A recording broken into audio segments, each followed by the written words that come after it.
할렐루야. 함께 기도하겠습니다. 좋으신 하나님 감사합니다. 오늘 이 밤에도 우리를 비껴가지 마시고 우리의 영혼을 만지시고 또 우리의 영에 하나님의 말씀에 도전과 은혜를 허락하여 주시옵소서. 우리가 기도하는 것들마다 응답되는 멋진 밤 되게 하시며 또 누군가는 하나님을 만나고 삶의 문제가 주 안에서 해결되는 놀라운 은혜의 경험을 오늘 이 밤에 가지게 하여 주시옵소서. 우리와 함께 하실 주님을 찬양합니다. 예수님의 이름으로 기도합니다. 아멘. 우리 옆에 계신 분들 한번 인사합시다. 하나님 아버지의 마음을 가집시다.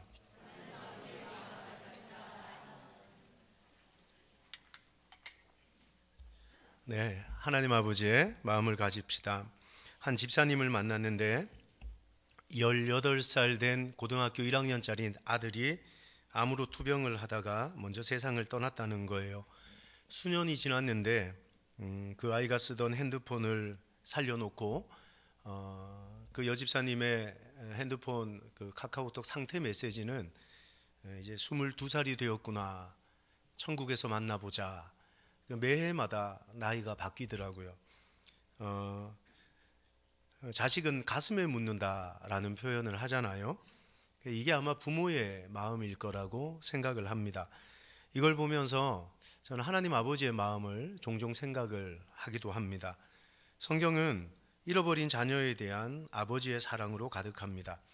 한 영혼을 사랑하시는 아버지의 눈물이 가득한 책이 바로 성경이라고 말을 할 수가 있는 거잖아요. 여러분, 아버지의 마음을 아십니까? 교회를 다니시잖아요. 직분도 있으시죠. 예배도 드리시고요.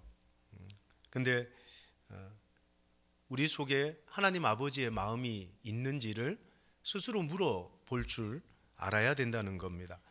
여러분, 신앙생활을 오래 하고 연조가 있고 직분을 가졌다고 하나님 아버지의 마음을 아는 것은 아닙니다. 아버지의 마음을 아는 사람이 있고 아버지의 마음을 모르고 교회 생활을 하고 신앙생활을 하는 사람들이 있더라는 거죠. 오늘 본문에 보면 세 가지의 잃어버린 비유가 등장을 하죠. 가장 먼저는 잃은 양의 비유고, 또 두 번째는 잃은 동전, 그리고 마지막에 잃은 아들의 이야기로 연결이 됩니다. 여러분, 양을 잃어버린 목자, 동전을 잃은 주인의 모습을 보면서 주님은 뭘 알아가기를 원하셨을까요? 그 자식 잃어버린 부모 마음이 어떨까? 거기에 대한 이야기를 점층적으로 말씀하고 계신 거 아닐까요? 그냥 돈 잃어버린 거 아까워할 줄 알잖아. 네가 소중하게 여기는 양 한 마리 없어진 목자의 마음은 그 얼마나 힘들고 어렵겠냐. 근데 아들 잃어버린, 자식 잃어버린 부모 마음이 어떻겠어? 하나님이 거기에 대한 말씀을 아마 우리에게 도전하고 계신 것 같아요. 누가복음 15장은 이런 아버지 하나님의 마음을 너무나도 잘 표현한 본문 중에 하나라고 저는 생각을 합니다. 우리가 이 아버지의 마음을 간과한다면 그건 절대 건강한 신앙생활이라고 말할 수 없지요. 그냥 교회를 다니는 거죠. 그냥 예배를 하는 것입니다. 좋은 신앙이 아닌 거예요. 요나라는 사람을 한번 묵상해 봅시다. 요나는 하나님의 마음을 몰라줍니다. 맞잖아요. 하나님의 마음은 니느웨였는데 요나의 마음은 다시스로 가게 된다는 겁니다. 그래서 불순종하게 돼요. 하나님이 얼마나 섭섭했는지 요나를 풍랑 속으로 인도하십니다. 결국은 물고기 뱃속에서 삼킴당한가 되고 3일 동안 지옥의 삶을 살다가 살아나는, 죽다 살아난 사람이 요나라는 사람 아니었냐는 겁니다. 반대로 다윗을 한번 생각해 보세요. 골리앗을 만납니다. 키만 3m였어요. 이길 길이 없습니다. 뭘로 이깁니까? 3m짜리 17살짜리 아이가 이길 길이 없었던 거죠. 근데 이 골리앗이라는 놈이 나와서는 한다는 말이 뭐냐 하면 너희가 믿는 하나님은 죽어버렸고 너희를 도울 수 없는 하나님이라고. 하나님을 모욕하고 욕하는. 근데 잘난 놈들 있잖아요. 많이 배우고 똑똑한 놈들은 다 도망을 가버린 거예요. 근데 거기에 아버지 심부름은 17살짜리 다윗이 그 말 듣고 참지를 못하는 겁니다. 야, 이 할례받지 못한 놈아, 네가 어디 만군의 여호와 하나님을 욕하냐? 너는 칼과 창과 단창으로 내게 나오지만 뭐로 나가요? 나는 여호와 하나님의 이름으로 나간다. 이러면서 물맷돌 던져서 걔를 죽여버리는 거죠. 여러분, 사도행전 말씀에 하나님께서 다윗을 뭐라고 표현한 줄 아십니까? 하나님이 이렇게 다윗을 이야기합니다. 내가 이새의 아들 다윗을 만나니, 따라합시다. 내 마음에 맞는 사람이라 내 뜻을 이루었다라고 말씀하신 겁니다. 이게 무슨 말입니까? 다윗이 내 마음 알아줬어, 이거 아닙니까? 여러분, 성도는 아버지의 마음을 알아들이는 존재입니다. 하나님의 마음을 깨닫는 존재입니다. 그리고 그 마음과 동력하는 것이죠. 그게 그리스도인이고, 그게 교회여야 되고, 그게 성도여야 된다는 겁니다. 좋은 교회는 큰 교회 아닙니다. 좋은 교회는 몇 명이 모여, 야, 의사 선생님이 몇 명이야? 참 목사들 참 후지지만 목사들 모이면 이런 얘기 하거든요. 목사님 교회는 의사가 몇 명이야? 목사님 교회는 사장님이 몇 명이야? 목사님 교회는 막 교수가 몇 명이야? 이러거든요. 여러분, 그거 좋은 교회 아닙니다. 좋은 교회는 돈 많은 사람이 몇 명 모여가 중요한 게 아니라 뭐가 중요합니까? 아버지 마음을 알아주는 사람이 얼마나 있어. 시와 동산교회는 하나님 아버지의 마음을 알아? 좋은 교회입니다. 좋은 교회. 하나님의 마음을 알고 아버지의 마음을 알아들이는 것. 여러분, 이것만큼 아버지에게 귀한 사람이 누가 있겠냐는 겁니다. 여러분, 오늘 말씀을 통해서 저는 우리가 아버지의 마음이 무엇인지를 함께 나누어 봤으면 좋겠습니다. 세 가지 말씀을 함께 나눌 텐데요, 저는 여러분이 하나님 아버지의 마음을 배우고 본받고 깨달으셔서 그렇게 살아드리고 살아내는, 아멘이십니까? 살아내는 교회가 되시기를 주님의 이름으로 축원합니다. 먼저입니다. 따라합시다. 아픈 마음. 여러분, 자식을 잃어버린 부모의 심정, 그건 누가 알겠습니까? 누가 그 피눈물 나는 삶을 이해하겠냐는 겁니다. 그건 양을 잃은 목자, 돈을 잃은 주인의 마음과는 비교할 수 없는 마음 아니냐는 겁니다. 당시 이스라엘에게 익숙한 직업 중에 하나가 목자라는 직업이었던 것 같아요. 근데 목자는 양을 잘 돌보기 위해서 양 한 마리 한 마리에게 이름을 지어줬다 그럽니다.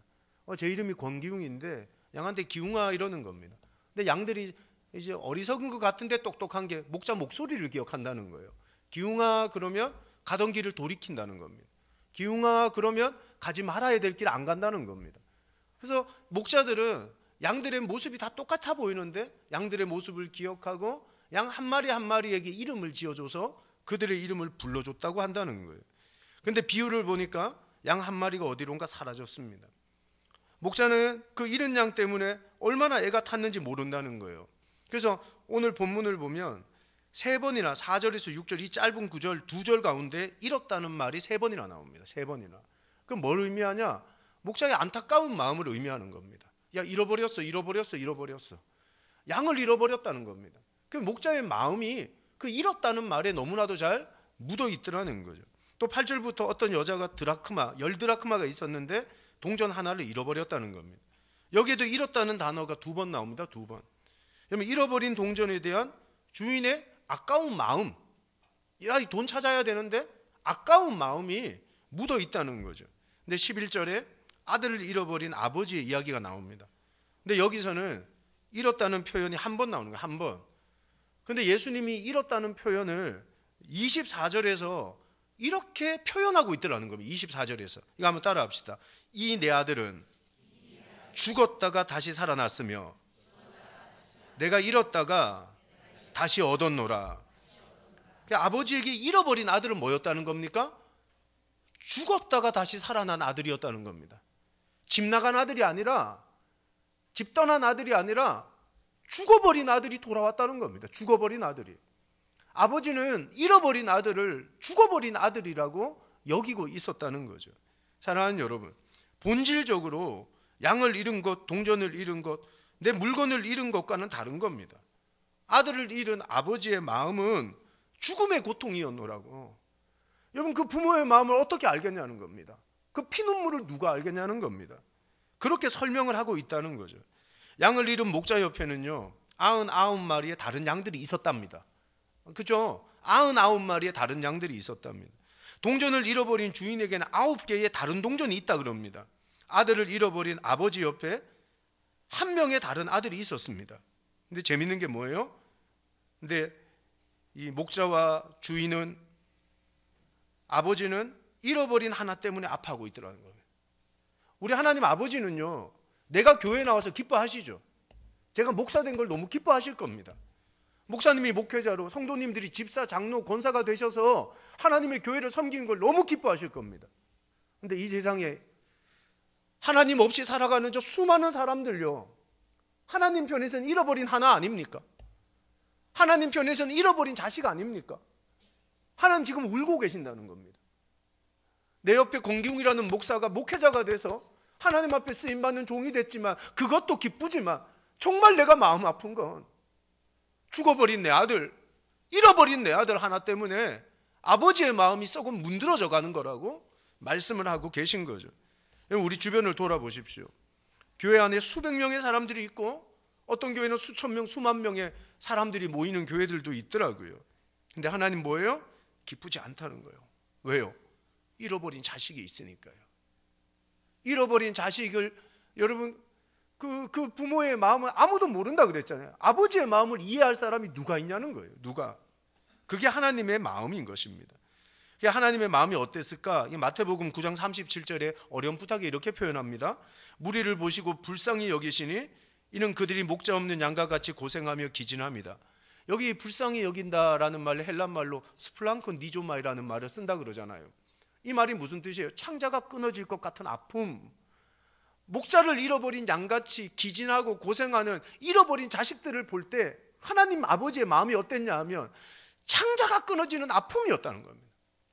주님이 그걸 알아줬다는 겁니다. 예수님이 하나님의 마음을 알아줬다는 거죠.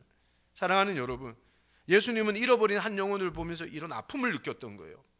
그래서 그가 인류 역사상 최고의 사람인 겁니다. 하나님 앞에 쓰임받았던 겁니다.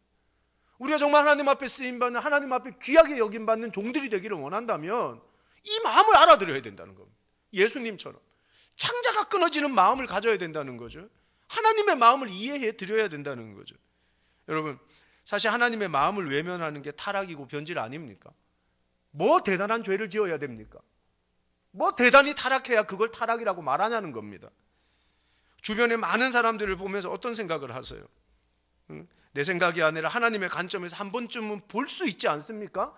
내 직장에 있는 그 동료들 말이에요. 일 잘하고 월급 받아서 좋은 차 타고 좋은 집 살고 밥 잘 먹고 살면 되지. 정말 그러면 되는 겁니까? 아버지의 마음을 생각은 해보셨습니까?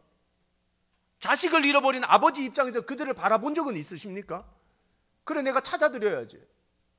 그래, 내가 아들 잃어버린 아버지에게, 딸 잃어버린 아버지에게 그 아들 찾아드리고 그 딸 찾아드려야지. 이게 아버지의 마음을 이해하는 관점이고 시선 아니냐는 겁니다. 근데 우리 속에 그런 관점이 없잖아요. 이제 조금 있으면 교회 전체적으로 태신자를 작정한다고 하던데요. 여러분, 내가 품는 태신자 한 사람 한 사람이 어떤 관점에서 어떤 시선으로 그들을 바라봐야 되냐는 겁니다. 그 사람 데려오면 교회 숫자가 늘겠지, 빈자리가 더 채워지겠지. 아니요. 그것 이전에 더 중요한 게 뭡니까? 하나님의 아픈 마음을 왜 몰라주냐는 겁니다. 자식 잃어버린 아버지의 마음을 왜 간과하고 있냐는 겁니다. 그게 교회여야 되냐는 겁니다. 교회는 하나님의 자녀들이 모여서 아버지 하나님의 마음을 알아주는 공동체여야 되는데 왜 그런 사람들이 없냐는 겁니다. 그렇다고 그런 교회들이 많습니까? 여러분, 사람들 많이 모이고 재정 빵빵하면요, 교회들마다 잃어버린 자식 찾아주는 교회 없습니다. 아버지의 마음은 온데간데 없습니다. 신경도 쓰지 않습니다. 그냥 오로지 나 축복받고 나 배불리고 나 잘 사는 일에만 우린 관심이 있고 우린 그것만 바라보며 사는 존재들 아닙니까? 그런데 오늘 이 말씀이 우리에게 도전하는 게 뭐예요? 아버지의 마음이더라는 겁니다. 교회라는 것은 하나님의 마음을 알아주고 아버지의 마음을 이해하고 아버지의 마음과 함께 안타까워하며 아파하며 눈물 흘릴 줄 아는 공동체, 그게 진짜 교회고 그게 진짜 하나님이 찾으시는 공동체의 모습이더라는 겁니다. 제가 주님을 처음 만났을 때 이런 아버지의 마음을 느꼈습니다. 그래서 새벽 기도를 마치고 제가 24살 때 예수님 만났거든요. 새벽 기도 마치고 집에 돌아가는 길에 만나는 사람마다 복음 전했던 것 같습니다. 어느 날 새벽에는 스님을 만났어요. 그 스님한테 막 복음을 전했어요. 막. 그때 스님이 막 듣다 못 참고 저한테 한마디 하시더라고요. 내가 언제 선생님한테 내가 절에 가자고 얘기했냐고. 제발 선생님 나 좀 가만히 두라고. 그러면서 이 스님이 막 가시는 길을 가시는 거예요. 그럼 또 졸졸 따라서 스님 한 번만 생각해 주세요. 정말 예수님을 믿는다는 건 너무 행복한 일인데 스님 한 번만 생각해 달라고. 쪼르고 쫓아가고 이야기하고 아마 그 스님은 두 번 다시 그 길을 안 지나갔을 것 같다는 생각을 합니다. 교회 옆집 아저씨가 계세요. 이분은 교회 분들이 예배를 드릴 때 자기 집 앞에 차를 세워두면 참지를 못합니다. 그래서 500원짜리 동전으로요 차를 다 끌고 나요. 정말 사악한 아저씨였습니다. 근데 그 사악한 아저씨에게 매일마다 예수 믿으라고 전도했던 게 누구냐? 이 접니다. 저. 그 아저씨 너 보기 싫어서 교회 나가기 싫다고 저한테. 근데 어쩝니까? 그 아저씨가 눈에 밟히는데, 밤마다 기도하고 새벽마다 기도하며 그 아저씨 생각이 나는데, 이게 복음을 전하는 거죠. 어느 날 저희 집이 종로에서 사택이 성북동에 있는데, 성북동에서 이제 성북천을 따라 운동을 하고 있었어요. 근데 거기에 이렇게 띠매고 말이에요. 막 큰 소리로 확성기로 막 예수 천당 불신지옥 막 이런 사람이 있잖아요. 목소리 막 뱀장수처럼 해가지고 예수 천당 불신지옥 이러는 거요. 그래서 저를 막 졸졸 따라오는 겁니다. 너무 내 목사인데 너무 부담되는 거예요. 어제 막 너무 듣기 싫고 너무 부담되는 거예요. 그래서 한 5분을 막 그냥 빨리 걸었어요. 근데 제가 걷는 속도대로 따라오는 겁니다. 와, 저 사람 미쳤다 싶어가지고. 그래서 제가 그때 그 스님의 마음을 이해하겠더라고요. 너무너무 부담이 돼가지고, 그래서 한 5분 정도를 그렇게 막 도망치다시피 빨리 걷고 있는데, 하나님이 제 마음에 탁 주는 마음이 뭐냐 하면, 기웅이 너 타락했다 그런 거예요. 기웅이 너 그러면 안 되지 않냐? 너 저게 부담되면 안 되지 않냐? 너 왜 저게 부담이 돼서 도망을 가냐 네가? 하나님이 그때 제 마음에 주셨던 게 그게 타락이고 변질이더라는 겁니다. 주님을 처음 만나서 뜨거울 땐 누구에게도 거리낌 없이 예수 자랑을 했거든요. 예수 자랑을 했거든요. 여러분 지금도 저희 집은 조금 독특한 이력이 있는데, 첫째 아들이 23살 이제 군대 갔습니다. 둘째 아들이 21살 이제 대학 2학년입니다. 그리고 막내딸 막둥이 딸이 있는데 36개월. 첫째 아들과 20살 차이 나는 막내 딸이 있습니다. 그래서 저희가 이제 아주 오랜만에 아이를 키우거든요. 아주 오래 한 20년 만에 이제 아이를 키우는 집이다 보니까 20년 전에 아이들을 키울 때와 요즘 아이들을 키울 때 너무 다른 거예요. 병원 하나를 가더라도 말이에요. 막 동네에서 막 제일 잘한다는 소아과를 가야 된다는 거예요. 여러분 물어봤죠. 도대체 어디 소아과가 잘 보냐고? 세상에 소아과 하나를 얘기하는데 1시간을 떠드는 겁니다. 저기 기름동에 무슨 소아과가 있고, 저기 종로 3가에 무슨 소아과가 있고, 종로 5가에 어떤 데가 있고, 야 특별히 저기 한성대 입구역 쪽에는 뭐 어떤 이비인후과가 있는데, 그건 너 1시간을 떠들어대는 겁니다. 여러분 놀랍지 않습니까? 아마 여러분도 이러실걸요? 어디 한의원 침 잘 놓고, 어디 내과 그 위 잘 보고, 심장 잘 보고, 당뇨 잘 고치고, 그런 거 있지 않습니까? 근데 예수님은 왜 자랑 안 하십니까? 우리는 좋은 거 있으면 자랑하고 싶어서 안달이잖아요. 옷만 한 벌 사도요, 아무도 안 알아주면 막 괜히 막 이러잖아요. 나 새로 뽑았어 이러면서. 근데 우리를 구원하신 예수님은 어디 간 겁니까? 그 예수님을 전하는 게 부담입니까? 그 하나님의 마음이 느껴지지 않습니까? 그게 변질이요 타락이라니까요. 어디 가서 막 고주망태가 돼서 술 마시고 세상 사람처럼 사는 게 변질이고 타락이 아니라, 아버지의 마음을 모르고 그 자랑스러워했던 복음을 자랑스러워하지 않는 내가, 그 교회가 변질된 거고 타락하는 거라고 하나님이 제 성북천을 걷고 있는 저에게 말씀하셨다는 거예요. 그래서 제가 그 아저씨, 뱀장수 아저씨, 뱀장수란다. 예수 천당 불신지옥 그 아저씨 손잡고 아이스 아메리카노 사드렸다니까요. 아이씨 이거 한 잔 드시고 힘내시라고. 제 목사라는 말은 끝까지 안 했습니다. 부끄러워가지고. 사랑하는 여러분, 오늘 우리의 신앙을 돌아보면 생각보다 변질된 성도 많고요, 타락한 성도 많습니다. 처음에 중생의 은혜를 경험하고 주님을 만났을 때 기억하십니까? 너무 좋았잖아요. 하루를 흘리고 이틀을 흘리고 3일을 흘려도 그 눈물이 부끄럽지가 않았거든요. 그냥 예배당에 앉아서 사도신경으로 신앙 고백합니다. 그 70 다 된 늙은 목사님이 그 고백을 해도 그 고백만으로 눈물이 펄펄펄 끓어 넘쳤던 제 눈에 이제 뭐 대단한 예와 여야, 감동되는 어떤 간증을 들어야 눈물이 나는, 메말아버린, 복음을 들어도 이런 구원에 대한 이야기를 해도 감동이 사라져버린 삶을 내가 산다면 그 성도가 변질된 거라는 거예요. 여러분 하나님의 마음을 아십니까? 우리 주님은 아버지 하나님의 마음을 알아들였단 말이에요. 아버지 하나님의 마음은 창자가 끊어지는 마음이야. 그래서 그는 가는 곳마다 전도하고 복음 전하고 그의 삶에 평생에 만나는 모든 사람마다 하나님 아버지의 나라에 대한 선포를 하거든요. 이게 우리의 삶이 되어야 되는 거 아니냐는 거예요. 도대체 우리가 자랑하는 게 뭔데요? 우리가 알고 있는 게 뭔데요? 정말 아버지의 마음은 온데간데 없고 세상적인 방법론만 가득하다면 여러분, 그 우리 타락하고 있는 겁니다. 우린 바뀌어야 되고 우린 변화돼야 된다는 겁니다. 여러분, 주님은 잃어버린 양 한 마리에, 잃어버린 동전 한 개, 잃어버린 사람에게 관심이 있는 것입니다. 그게 주인의 마음이고 우리 하나님의 마음이더라는 거예요. 또 하나 뭡니까? 따라합시다. 애타게 찾는 마음.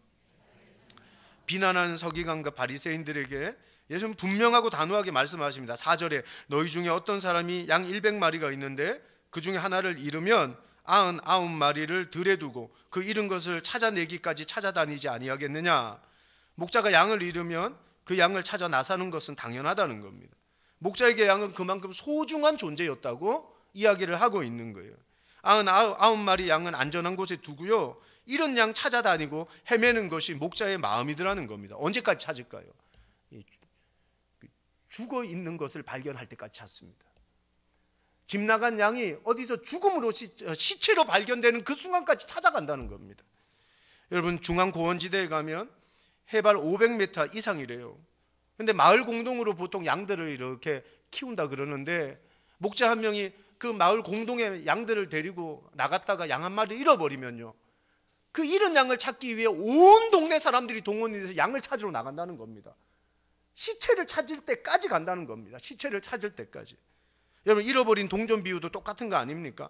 어떤 여자가 10드라크마가 있는데 하나를 잃어버렸다는 겁니다. 등불을 켜고 집을 쓸고 찾아내기까지 부지런히 찾지 아니하겠느냐. 8절이 그렇게 말씀하잖아요. 주인은 돈을 잃으면 온 집을 다 뒤집습니다. 아마 우리 중에 그런 경험들 한 번쯤은 다 있으실걸요? 막대기로 막 쑤시는 경우. 농안 속에 뭐가 들어가면 짝대기 가지고 막 쑤시잖아요. 나올 때까지.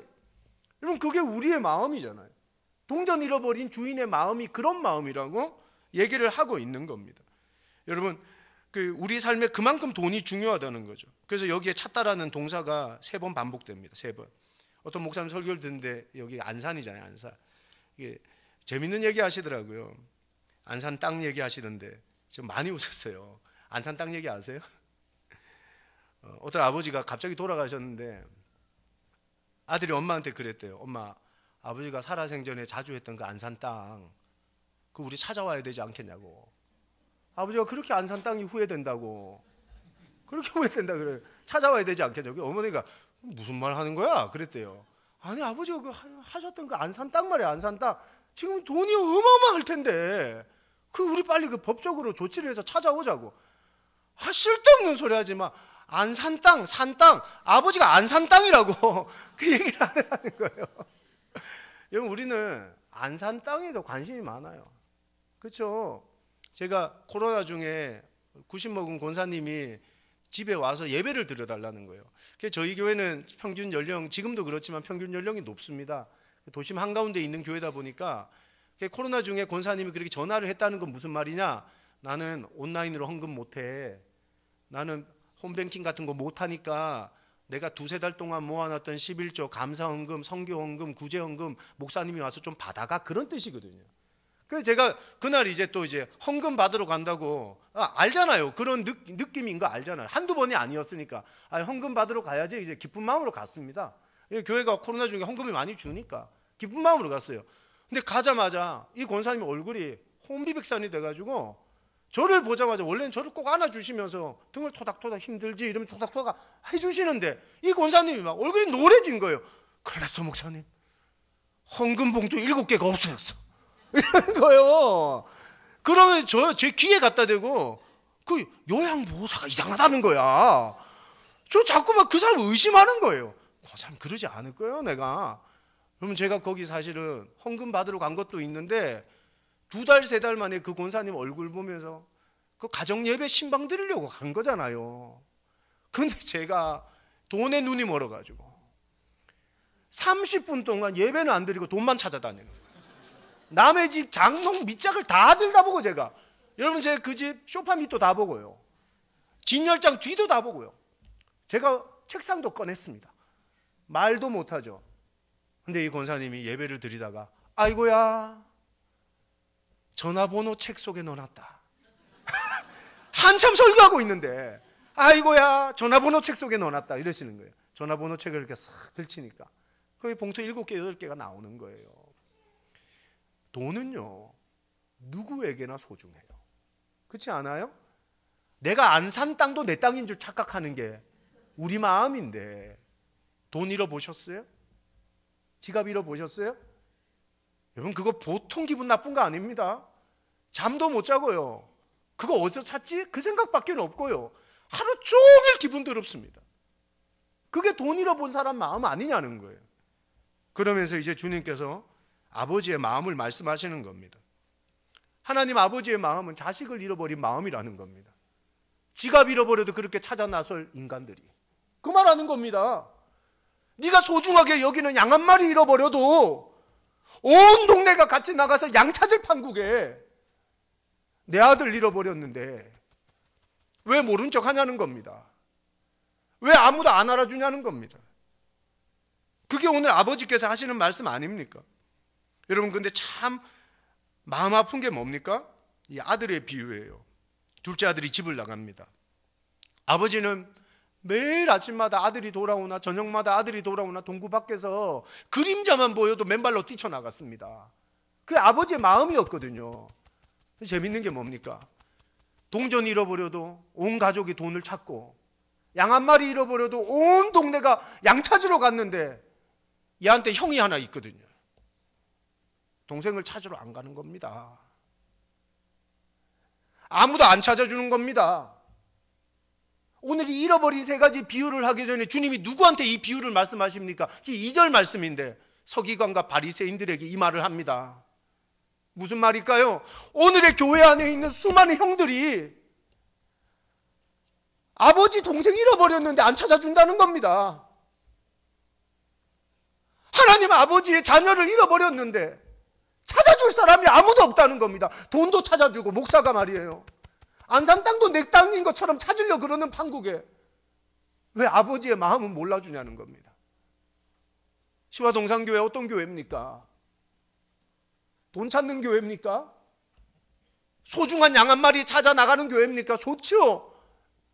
근데 잃어버린 아버지의 자식, 그거 찾아내야 되지 않겠냐는 겁니다. 2000년 전에 그거 안 찾았던 사람들이 서기관과 바리새인이었다는 거예요. 여러분, 우리가 서기관과 바리새인이 안 되려고 종교개혁을 했습니다. 우리가 율법적으로 안 살고 복음으로 살아내려고 우리가 매일마다 개혁하면서 변혁하며 오늘을 삽니다. 근데 우리 보고 하나님이 하시는 말씀이 네가 바리새인이고 서기관인 거야. 잃어버린 아들 안 찾아주고 동생 안 찾아주는 형, 그게 이 시대의 교회고 이 시대 성도들의 모습이 아니냐고 우리에게 하시는 말씀인 거잖아요. 여러분, 시와 동산교회만큼만은 바리새화되지 않기를 주님의 이름으로 축복합니다. 아버지 마음을 알아드리는, 잃어버린 자식 찾아드리는. 제 동생은 지적장애 2급 장애우입니다. 저희 어머니하고 동생은 대구에 살았는데 지금 남양주로 이사를 왔어요. 오늘 어머니 전화를 한 겁니다. 기웅아, 제가 기웅이거든요. 기웅아, 야, 네 동생이 집을 나갔다.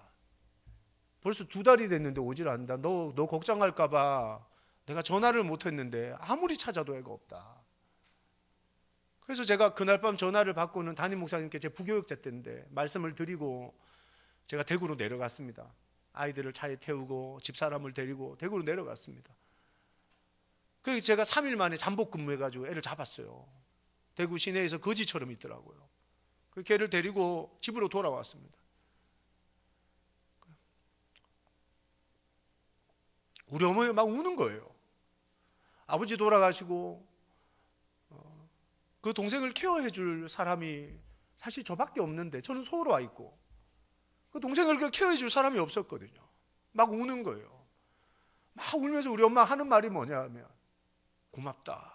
저한테 고맙다. 먼 길 달려와서 3일 밤 잠 못 자고 네 동생 찾아줘서 너무너무 고맙다.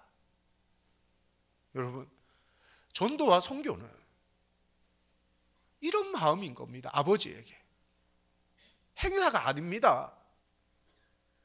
사람 하나 데려와서 숫자 채우는 게 아닙니다. 아버지의 마음인 겁니다. 그 아버지의 마음을 모른다. 그게 뭐냐는 겁니다. 그게 아버지 입장에서 그게 무슨 교회냐는 겁니다. 그게 무슨 목사고, 그게 무슨 성도고, 그게 무슨 교회의 모습이냐고 우리에게 말씀하고 계시더라는 거예요. 사랑하는 여러분, 캐나다의 한 농촌에서 언젠가 3살 난 아이가 실종이 되었습니다. 한없이 넓은 밀밭이었는데, 캐나다는 미국은 시골에 가면 밀밭이 막 엄청 넓잖아요. 뭐 한 도시만큼 넓은 밀밭인데 애가 없어진 겁니다. 찾을 길이 없어요. 근데 주일 오후에 그 지역에 있는 모든 교회가 연락을 한 겁니다. 자그마치 모든 교회 성도들이 모여서 숫자를 세보니 3,000명이 넘더래요. 그 3,000명이 손을 잡고 밀밭을 쫙 걷는 겁니다. 그리고 30분 만에 쓰러져 있는 애를 찾았습니다. 교회가 그래야 되는 거 아니냐는 겁니다. 우리가 돈을 써서 야유회를 가고, 뭐 지역별로 평달라서 뭐 놀러 가고, 그런 거 말고요. 우리가 정말 손잡고 하나가 돼야 될 것, 쓰러지고 잃어버리고 죽어버린 한 영혼을 찾아가야 되는 거 아니냐는 겁니다. 밀밭을 걷는 성도들, 그 3,000명의 마음으로 한 생명 살려야 되지 않아? 걔가 어떻게 될지 어떻게 알아? 걔 찾아야지. 이런 마음으로 이번 행복한 사람들의 축제가 여러분의 마음에 자리 잡는 은혜가 있기를 예수님의 이름으로 축원합니다. 그러니까 여러분, 이거 절대 행사가 아니에요. 이거 본질인 거예요. 본질. 이 본질을 알 때 기쁨이 큰 거예요. 기쁨이. 근데 이게 행사가 되면 뭐가 됩니까? 따라합시다. 교회는 노동하는 것이 아니다. 여러분, 이게 행사가 되면 노동이 된다니까요. 교회는 노동하는 곳이 아닙니다. 교회는 은혜로 기쁜 곳입니다. 아멘이세요? 아버지의 마음을 알면 성령의 은혜가 부어지고 그 은혜가 나를 움직이는 겁니다. 이게 교회의 진짜 모습이더라는 거예요. 근데 너무 많은 사람들이 전도행사 이러면 그 노동. 오늘 여러분 속에 이 일을 노동으로 여기신 분들이 계신 거잖아요. 그러니까 저 같은 사람을 불러서 노동이 아니에요 목사님이라고 얘기해 주세요. 목사님 그런 거 아닙니까? 전 여기 온 이유를 저 생각보다 똑똑해서 분명히 알거든요. 이거 노동이 아니에요. 아버지의 마음을 알아들이는 거예요. 이건 이 얘기를 해달라는 거거든요. 그게 목사님의 의도일 거라고 저는 생각을 합니다. 여러분, 이 일이 노동으로 여겨지셨던 분들이 계신가요? 만약에 그게 당신의 자녀였다면요.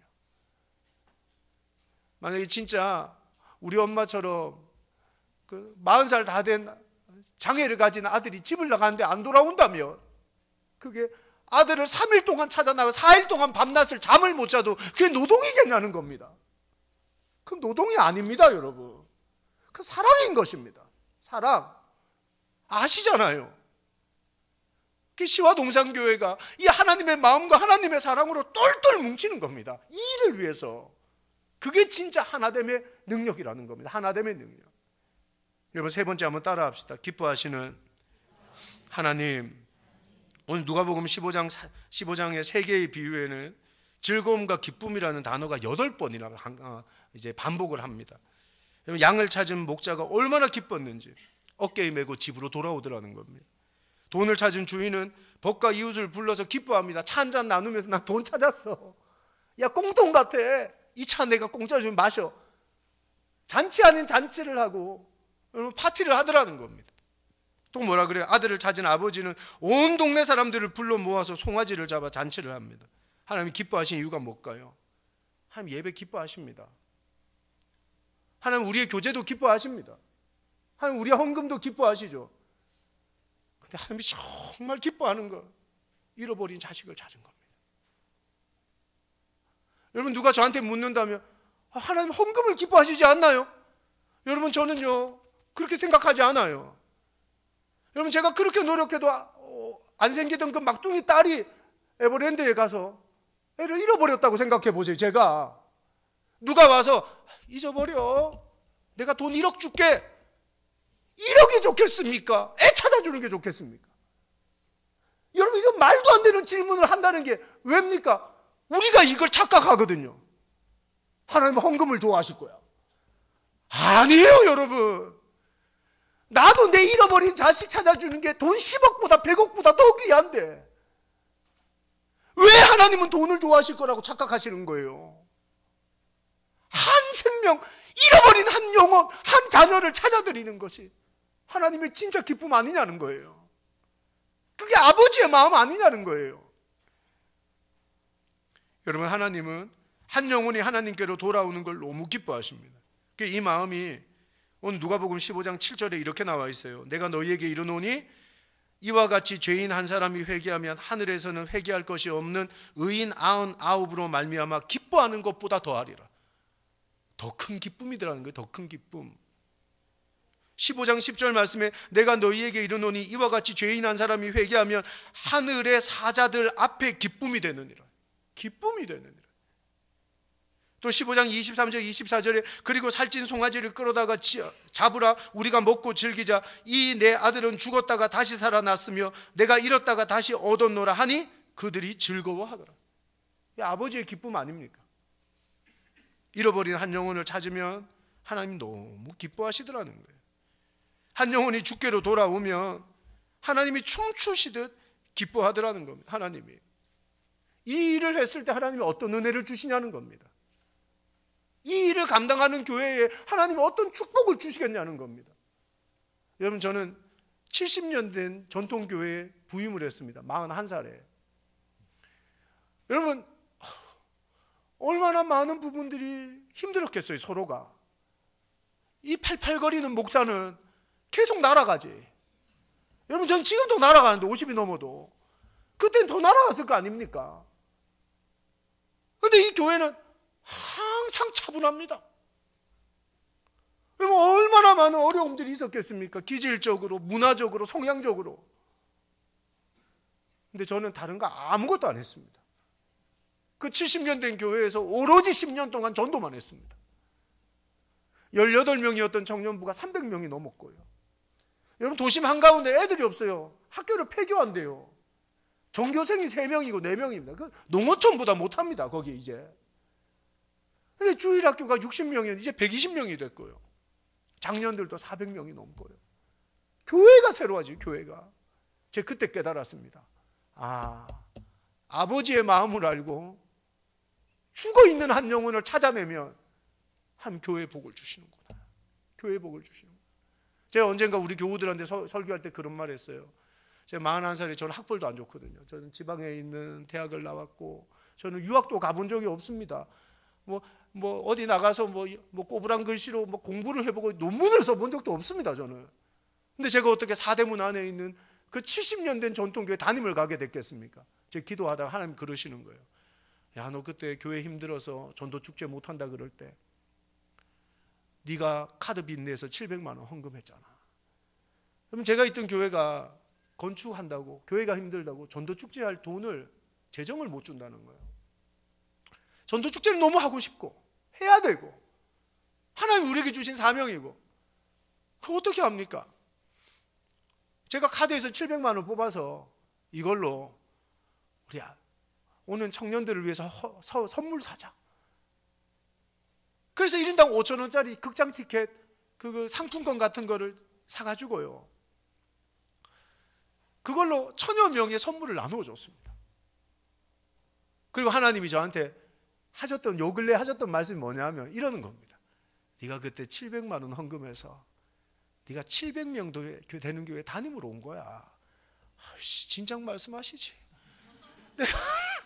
내가 카드 빚에 땡빚을 내서라도 2천만 원까지 낼 수 있었는데 내가 진작 말했으면, 내가 그 원리만 알았어도. 그때 제가 700만 원 헌금하니까 청년부 회장이었던 상범이라는 아이가 공군 하사관이었거든요. 마티즈라는 차를 사고 싶어가지고 10만 원씩 20만 원씩 모아뒀던 300만 원을 헌금을 하는 거예요. 목사님, 전도축제 하는데 같이 써주세요. 참 눈물 나더라고요. 진짜. 그 아이가 공군 하사관 제대를 하고 사업을 했는데 대박이 터져서 마티즈의 마자가 아니라 벤츠의 벤자를 타고 다녀요. 참 사람 3년 전에 저한테 인사를 하러 온 거예요. 코로나 끝에 애 셋 때리고 장가 갔거든요. 인사하러 온 거예요. 그래서 저한테 그 얘기를 하는 거예요.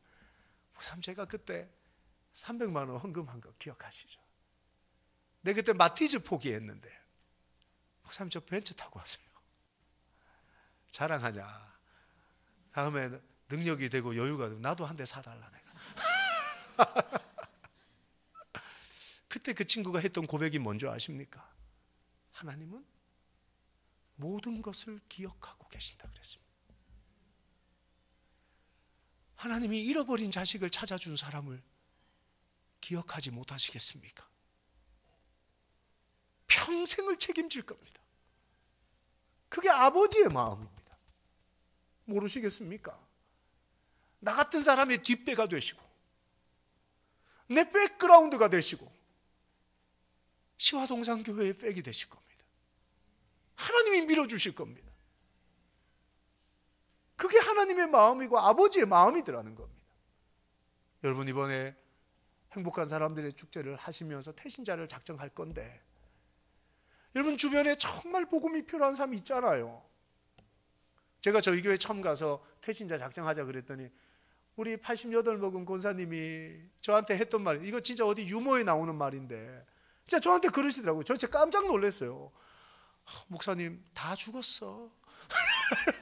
진짜 깜짝 놀랐어요. 다 죽었어. 이 말은 진짜 제가 어디서 유머집에서 읽은 말인데 말이에요. 다 죽었어 이런. 근데 우리 권사님 매번 자랑하거든요. 내가 지금도 수영장을 가면 50된 친구들이 언니 하면서 쫓아다녀. 권사님 안 죽었네요. 수영장에 동생들 살아있네요. 아직 물에 안 빠져 돌아가셨네. 적으세요. 그 권사님이 태신자를 작정하고 전도를 하고, 여러분 그 전도의 기쁨을 깨달은 거예요. 그게 진짜 생명이 돌아오는 기쁨인데, 오늘 여러분 속에 짝가정, 짝믿음 가정에서 신앙생활 하는 분들 계십니까? 혹시 안 믿는 남편, 혹시 안 믿는 부모님, 안 믿는 자녀, 부모님은 자녀 교회를 다니는데 자식들이 안 다니는 분들도 많더라고요. 어느 순간 놓친 거예요. 어느 순간 그 중요한 기회를 놓쳐버린 거죠. 여러분, 신앙은 그 시간과 때를 놓치면 영원히 물 건너갑니다. 그 자녀 교육은 너무 중요한 거예요. 여러분, 이 축제에 내 배우자, 내 부모님, 우리 교회는 이제 어디까지 문화가 정착됐냐 하면 토요일 밤이 되면요, 가까운 부모님 있는 데는 가서 잡니다. 자녀들이 가서 자고 그 다음날 데려옵니다. 엄마 아빠 교회 갑시다.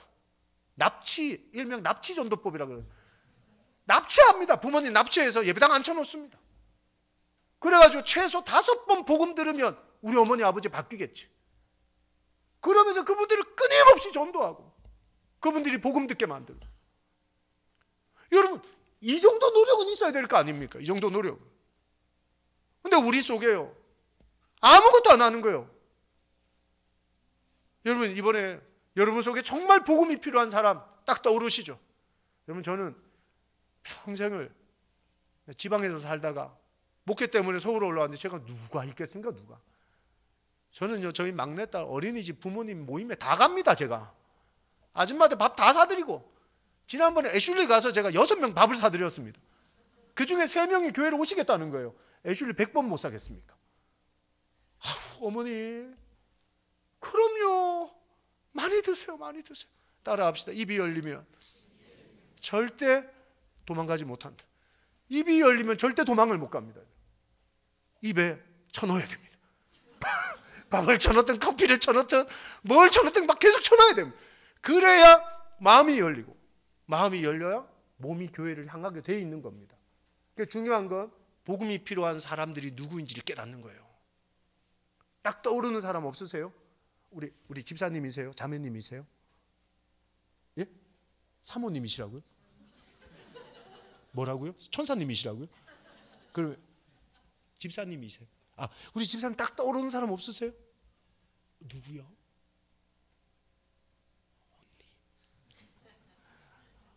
언니. 확 떠오른대요. 있잖아요. 없지 않거든요, 여러분. 기회는 많이 없어요. 아까 처음에 얘기했던 고등학교 2학년에 죽었던 그 아이는 제 조카입니다. 그 여성도님은 제 누님이시고요. 저희 누님이 지금도 후회하는 것 중에 하나가 내 아들이 자기 입으로 예수를 그리스도라고 고백하는 걸 본 적이 없다.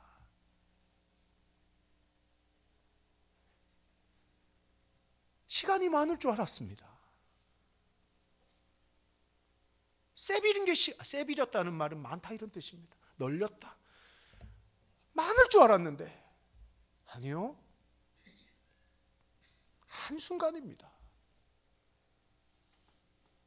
기회를 주셨을 때 복음을 전하고 작정해서 태신자로 품고 이번 행복한 사람들의 축제에 초청하는 아멘이십니까? 태신자를 품는다면 두 번째 뭐가 필요합니까? 사랑으로 섬겨야 됩니다. 한번 따라합시다. 사랑으로 섬기자. 제가 아까 말씀드렸잖아요. 입이 열리면 마음이 열린다고요. 여러분 끊임없이 사랑으로 섬기는 겁니다. 나머지의 시간 동안 찾아가서 커피 마시고 대화하고 밥 먹고 어린이날 되면 선물 사주고 어버이날 남의 집 부모님 선물도 사드리는 겁니다. 야, 이 롤케이크 맛있는 집인데 엄마 아빠 갖다 드려. 절대 결정적인 순간에 배신 못합니다. 근데 제 배신하는 아주 사악한 놈을 봤는데 제가 가르쳤던 청년 자매가 있었어요. 이 자매가 동생을 전도하는 게 이 자매 소원이었는데 이 남동생이 만만치가 않아요. 얘가 누나 나 양복 한 벌 사주면 내가 교회 갈게. 그 양복 입고 여자친구하고 데이트 갔습니다. 와, 이 사악한 놈이에요. 두 번째는 차를 사달라고 얘가 진짜 차를 사줬습니다. 중고차를. 근데 그 차 타고 그날 경주 놀러 갔습니다. 정말 무지막지한 놈이에요. 근데 시간이 지났잖아요. 15년 지났거든요. 그 엄마, 아빠, 동생 다 예수 믿습니다. 장가간 그 동생은요, 그 자매가 이제 여전도사님이 돼서 교회를 개척했어요. 그 교회 안수 집사입니다. 뭐 없어서는 안 될 중추적인 그런 교회 일꾼이 돼버린 거예요. 그렇게 뺀질거리며 도망다니던 섬김이 사라질 것처럼 여겨지죠. 내가 밥 먹이고 내가 커피 사준 게 없어질 것 같죠. 아니요, 하나님은 다 세고 계십니다. 그리고 결정적인 순간에 그 섬김이 꽃을 피고 열매를 맺는 순간이 올 겁니다.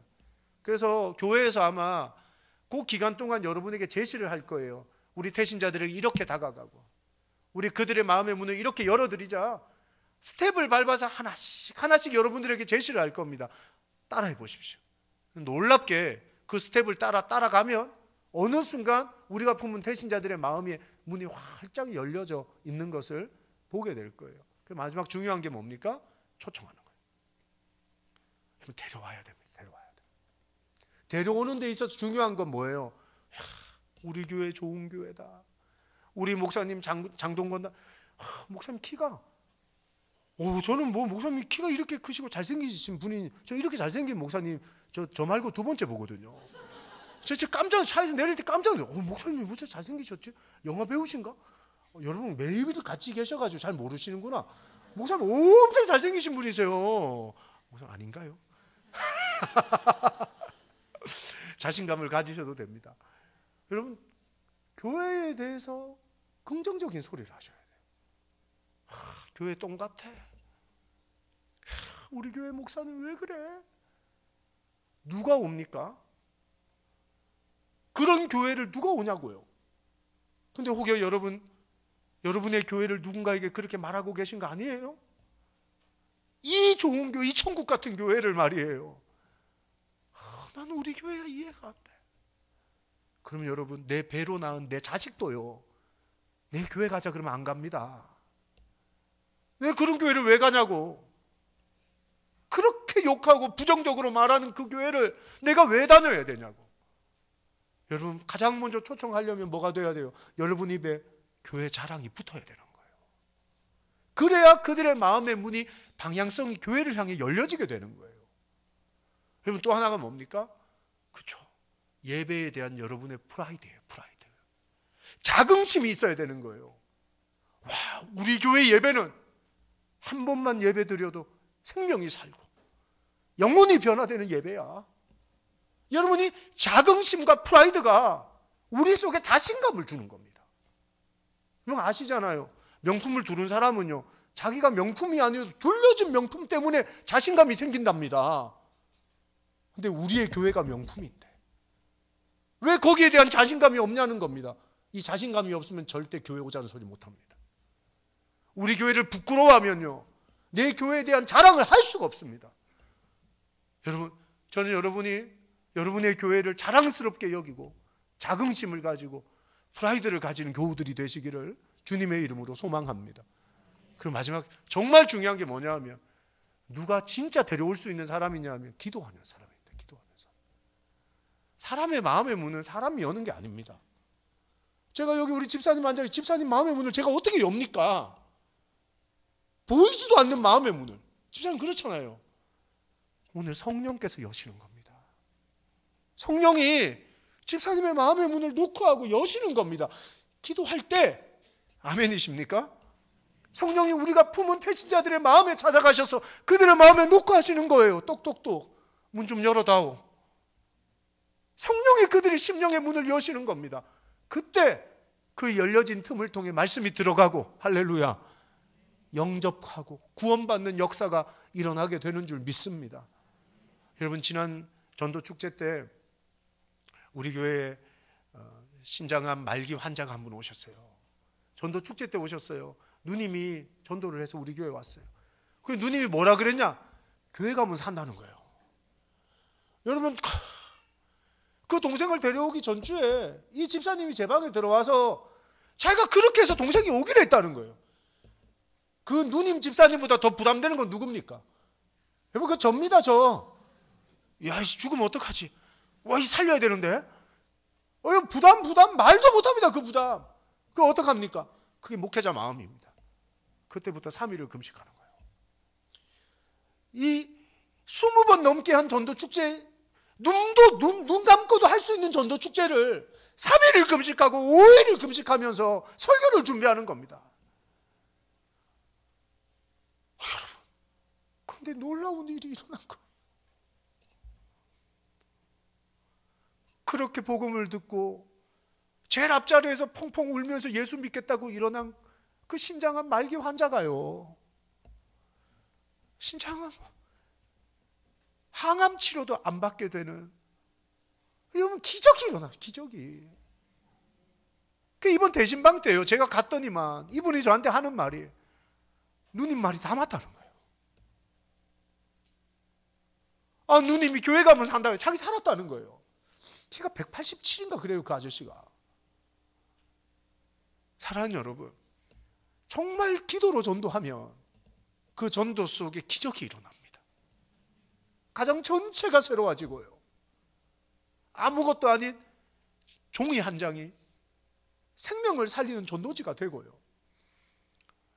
부천 부평에 있는 부강감리교회 그 남자 권사님이신데 저희 교회 간증을 오셨어요. 그분이 재밌는 말을 하시더라고요. 자기가 그 교회 자기 교회 전도왕인데 자기는 전도를 나가기 전에 항상 전도지를 붙들고 기도를 한다는 거예요. 그래가지고 그날도 교회를 나오는데 교회에서 한 100여 장 되는 전도지를 자기한테 전도부 목사님이 주더래요. 권사님 전도왕이시니까 집에 돌아가시는 게 전도하고 가시라면서 부평역 광장에서 전도를 한 거예요. 전도를 하면서 거기 그 광장 앞에 있는 그 번데기 파는 아줌마가 있는데 이 아줌마가 머리를 쓴 거예요. 아저씨, 그 종이 여기 놔두고 가시면 오는 손님들한테 한 장씩 자기가 주겠다 그러는 거예요. 그 다음날 그 번데기 집 앞에 떡 가봤더니만 그 아줌마가 그 전도지를 접어서 번데기를 주고 있더라는 거예요. 이게 이제 너무 재밌는 사건이 벌어진 거예요. 이게 다시 달라는 말도 못하고 그 전도지가 번데기 이거 접어서 담아주는 그 케이스가 돼가지고 번데기 사가는 사람들한테 다 주고. 아, 저 아줌마 나 속였다면서 너무 실망하고 그 아줌마 얼굴도 안 보려고 그러는데 며칠 후에 교회로 전화가 왔더래요. 어떤 젊은 사람한테. 그 진짜입니까? 이렇게. 그래서 뭔데요? 그랬더니 아니, 여기 적혀 있는데요, 주 예수를 믿으라, 그리하면 너와 내 집이 구원을 얻으리라. 이게 진짜입니까? 그거 어디서 받으셨어요? 번데기 사 먹었는데 있더라는 거예요. 번데기 사 먹었는데 있더라는 거예요. 그게 그 펼쳐놓고 이게 진짜인지 가짜인지 교회를 전화를 했다는 거예요. 자기 나이 38인데 엄마 아빠 이혼했대요. 근데 38을 먹어도 엄마 아빠 이혼하니까 미치겠는 거예요. 동생은 20살짜리인데 털이 좀 있는 나이인가 봐요. 대학을 갔는데 남자친구 사귀어서 동거하면서 막 낙태를 10몇 번을 하고 집안 꼴이 말도 아닌 거예요. 그 자기는 직장 괜찮았는데 주식으로 돈 다 날리고요. 완전히 지금 죽을까 말까를 고민하는 지경이 됐다는 거예요. 그 얘가 처음에 전화를 해서 묻는 첫 마디가 뭐냐 하면 진짜입니까? 주 예수를 믿으라. 그리하면 너와 내 집이 구원을 얻으리라. 이 진짜입니까? 목사님이 이 진짜입니다. 말을 못하는 거예요. 그래가지고 그 권사님 전화번호를 가르쳐줬대요. 이 목사님 참 부끄러웠어요. 목사계에서 좀 부끄러운 목사님. 그 권사님 전화번호 가르쳐준 거예요. 그 권사님이 전화를 해서 이 진짜냐고. 그럼요. 예수님 믿으면 모든 것이 구원받습니다. 이 구원은 죽어 천국 가는 구원일 뿐만 아니라 당신의 가정도 구원받고, 당신의 물질도 구원받고, 당신의 사업도 구원받고, 당신의 인생 전체가 구원받는 구원인 것입니다. 전인격적 구원입니다. 이 사람 교회로 온 거예요. 번데기 종이 하나 받아들고. 여러분, 지금은 동거하면서 낙태 수십 번 했던 그 여동생이 삼성 SDI 직원이 되고요. 어머니 아버지 이혼해서 뭐 사이는 안 좋지만 그래도 이 아들이 같이 하나로 묶어서 가정이 새로워지고요. 그 종이 하나가 기도를 받으니 생명을 살리는 종이 쪼가리가 되더라는 거죠. 여러분, 종이 한 장도 사용하시는 하나님이 여러분을 사용하지 못하시겠어요? 시와 동산교회를 쓰시지 못하겠어요? 여러분, 이번에 행복한 사람들의 축제가 기도를 통해 준비되면 할렐루야, 생명의 역사가 일어날 줄 믿습니다. 여러분, 충분히 기도하시고 내가 품은 대신자들에게 복음을 전하고 교회로 초청할 때 저는 이번 축제에 여러분 지금까지 경험하지 못한 기적의 역사, 생명의 역사를 보게 될 줄 믿습니다. 예, 우리 같이 찬양하고 기도하겠습니다.